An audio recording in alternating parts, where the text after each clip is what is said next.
જનમંચ સત્યનો અવાજ દમણની number 1 news ચેનલે પ્રથમ પડાવ પાર કરી 12 મહિનામાં 15 લાખ વ્યૂઝ મેળવતા દર્શક મિત્રોનો ખૂબ ખૂબ આભાર માને છે। અમારા સમાચારો તમને પસંદ આવ્યા હોય અને સંતોષકારક જણાય તો અમારી ચેનલને સબસ્ક્રાઇબ કરો, સાથે સાથે લાઇક અને શેર પણ કરો।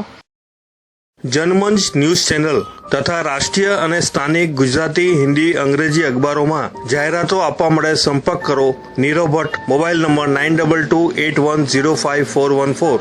ઓફિસનું સરનામું shop number 2, Benazir chamber, Kharivad main road, PWD પાણીની ટાંકીની સામે, નાની દમણ, દમણ। વાપીના ઉદ્યોગોનું કેમિકલયુક્ત પ્રદૂષિત પાણી રીતસર અને બેફામ રીતે દમણગંગા નદીમાં છોડાઈ રહ્યું છે। વાપી જીઆઈડીસી અને સીઈટીપી પ્લાન્ટની બેદરકારીના કારણે આ સ્થિતિ બની રહી છે।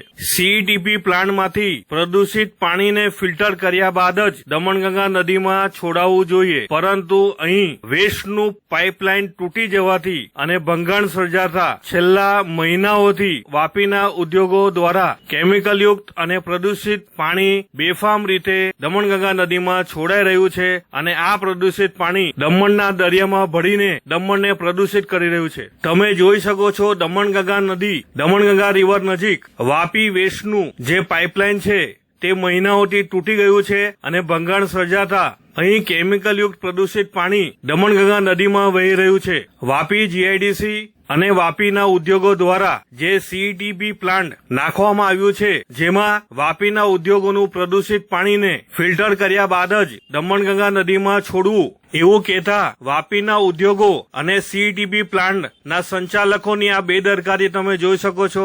વાપીના ઉદ્યોગો દ્વારા જે કેમિકલયુક્ત પ્રદૂષિત પાણી ને સીઈટીપી પ્લાન્ટમાં ફિલ્ટર કર્યા બાદ જ દમણગંગા નદીમાં છોડવું, પરંતુ દમણગંગા નદી નજીક વેસ્ટની પાઇપલાઇનમાં ભંગાણ સર્જાતા સીધું વાપીનું પ્રદૂષિત યુક્ત અને કેમિકલયુક્ત પાણી બેફામ રીતે દમણગંગા નદીમાં છોડાઈ રહ્યું છે। આ બાબતે તંત્રએ સફાળે જાગીને તાત્કાલિક કોઈ કાર્યવાહી કરવી જોઈએ અને જાડી ચામડીના અધિકારીઓને આ બાબતે ગુજરાત પોલ્યુશન કંટ્રોલ કમિટી અને કેન્દ્રની સેન્ટ્રલ પોલ્યુશન કંટ્રોલ કમિટી આગળની કોઈ કાર્યવાહી હાથ ધરે એવી લોકલાગણી ઉઠી રહી છે।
अगर आपको ये नाइंसाफी लगती है तो उस एचआईवी संक्रमित औरत के बारे में सोचिए जिसका पति मरता है एड्स से, पर निकाली जाती है वो।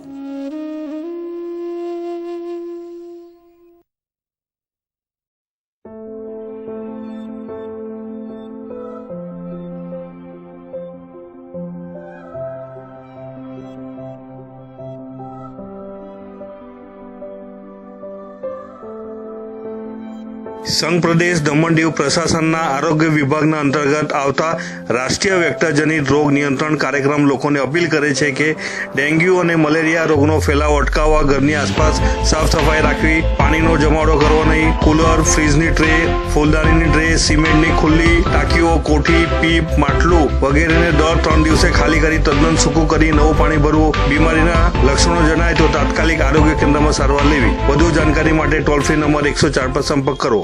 સાંભળો છો, દમણ